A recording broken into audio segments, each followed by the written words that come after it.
Assalamualaikum warahmatullahi wabarakatuh. Perkenalkan, nama saya Khairil Fajri Zainul dengan nomor mahasiswa 24964236. Saya dari angkatan 24. Di saya jurusan Ilmu Komunikasi. Asal saya dari NTT, Flores Timur, Adonara, Pulau Adonara, tepatnya di Pulau Adonara. Nah, dan usia saya sekarang, saya kelahiran 2006, jadi usia saya sekarang 19 tahun, jalan 20. Di sini saya ingin menjelaskan sedikit tentang kepemimpinan, karena di UAS mata kuliah kepemimpinan ini soalnya disuruh menjelaskan tentang pemimpin, menjadi seorang pemimpin. Jadi langsung ke penjelasannya. Oke, nah nomor 1,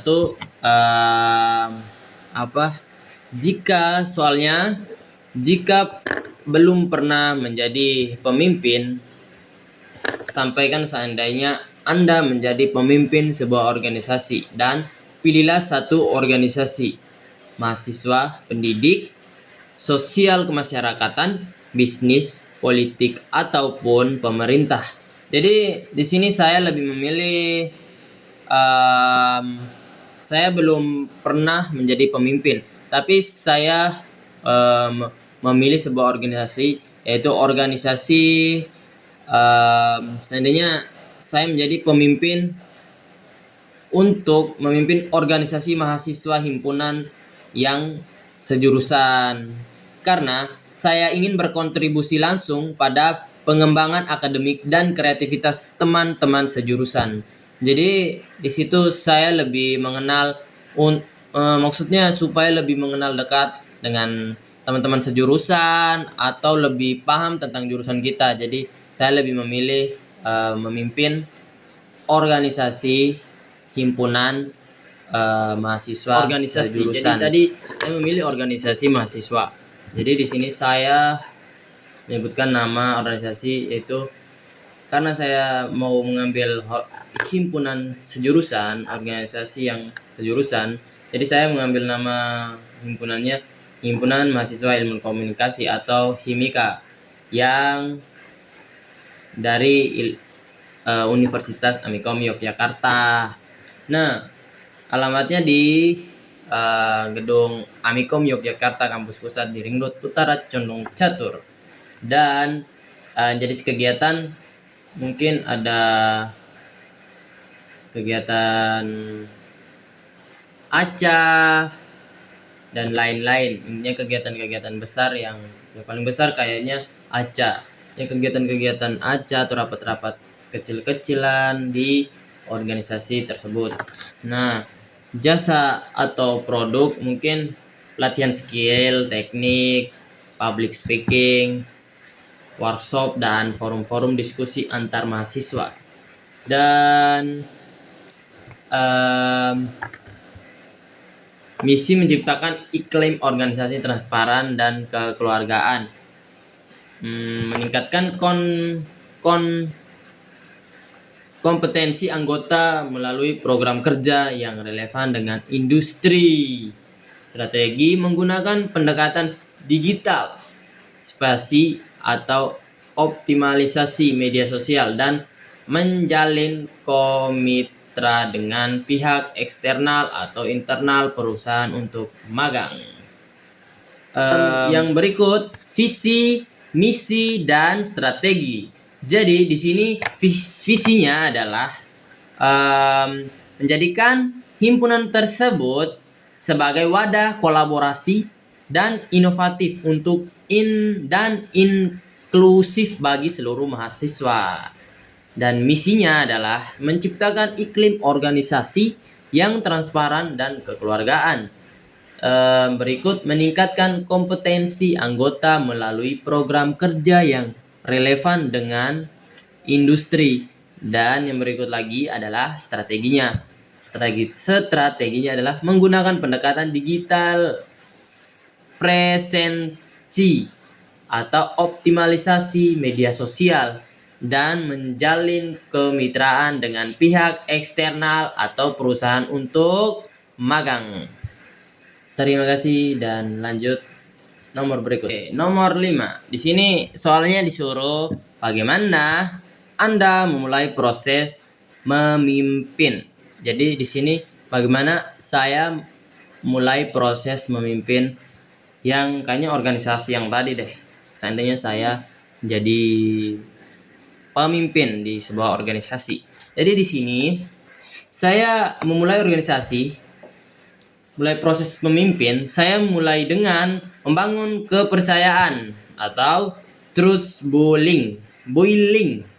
Nah, langkah pertamanya adalah melakukan pertemuan proposal dengan tim untuk memahami motivasi mereka, mendengarkan keresahan mereka, dan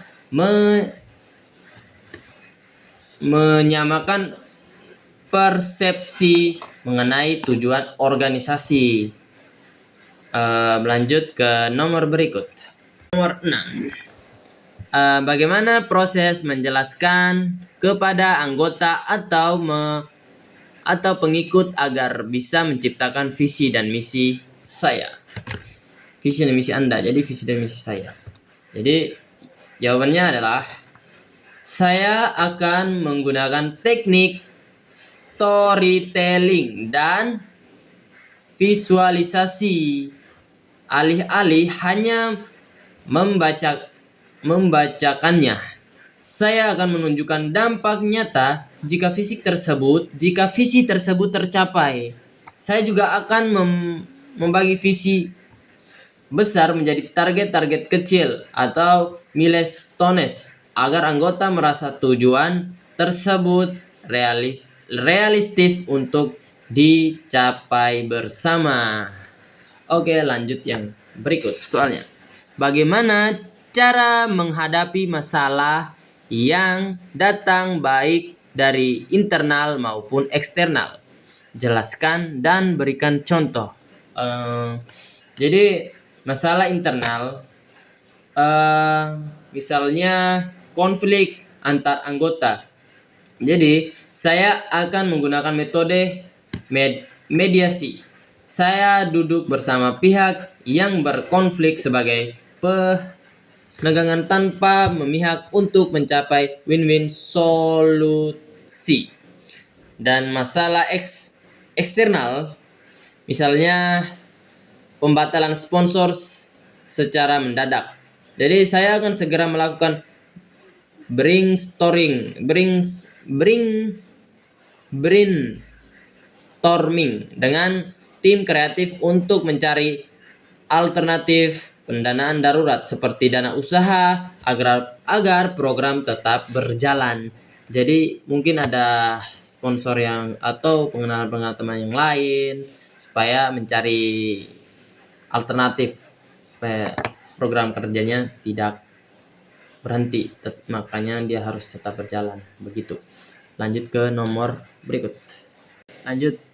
Jadi nomor 8 ya. Gaya kepemimpinan apa yang Anda pakai? Jadi gaya kepemimpinan yang saya pakai, saya menggunakan gaya kepemimpinan demokratif atau partisipatif leadership. Nah, kenapa? Karena di lingkungan mahasiswa setiap orang memiliki ide kreatif. Dengan gaya ini anggota merasa dihargai. Jadi supaya kita tidak merasa bukan kita ya, mereka tuh bisa memberikan pendapat supaya kita bisa menampung pendapat dari mereka. Gaya kepemimpinan saya seperti itu, mendengarkan semua dulu baru kita tampung semuanya, baru kita mau pilih yang mana itu sebelumnya didiskusikan dulu. Contohnya sebelum memutuskan tema kegiatan besar, saya akan melakukan voting atau diskusi. Nah, kayak gitu, voting atau diskusi terbuka agar semua merasa memiliki proyek tersebut supaya kita tidak terasa egois. Nah, teman-teman yang lain juga tidak merasa terpaksa. Oke, lanjut nomor berikut. Ke-9. Nah, nomor yang ke-9 ini adalah lanjutan dari nomor yang ke-8. Emang iya. Nah, jadi soalnya gimana? Bagaimana cara Anda mengambil keputusan dalam menjalankan organisasi tersebut? Oh, jadi di sini cara mengambil keputusannya saya menggunakan pendekatan. Intinya semuanya tuh pendekatan sih supaya lebih akrab, kita bisa lebih cepat mendapatkan mereka. Yang pendekatan. Saya menggunakan pendekatan berbasis data dan musyawarah. Saya akan mengumpulkan fakta yang ada, mendengarkan pertimbangan dari tiap kepala divisi, lalu menganalisis resiko dari setiap opsi sebelum akhirnya mengambil keputusan final yang paling minimal, yang paling minim resiko, namun berdampak besar. Oke, terima kasih. Lanjut ke nomor yang terakhir nih. Nah, ini nomor yang ke-10, nomor yang terakhir. Jadi kita gak usah lama-lama, lanjut aja. Ayo.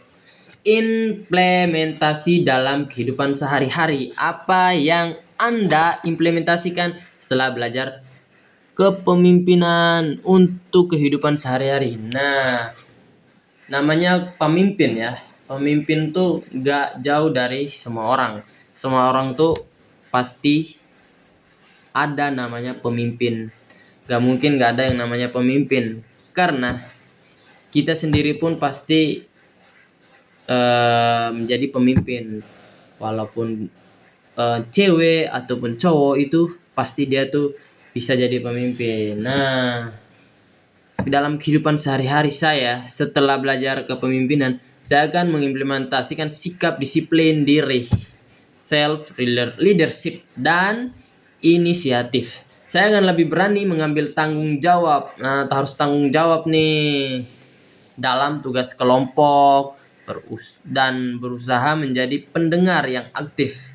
Jadi harus intinya jangan harus menjadi pendengar intinya. Jangan selalu memotong-motong pembicaraan orang. Minimal mendengarkan orang dulu. Berusaha menjadi pendengar yang aktif. Empati saat berinteraksi dengan teman-teman atau keluarga. Jadi itulah penjelasan dari soal ujian akhir mata kuliah leadership atau kepemimpinan. Izinkan saya menutup dengan satu kata. Terima kasih. Saya Khairil Fajri Zainul pamit undur diri. Wabillahi taufiq wal hidayah. Assalamualaikum warahmatullahi wabarakatuh. Check it out.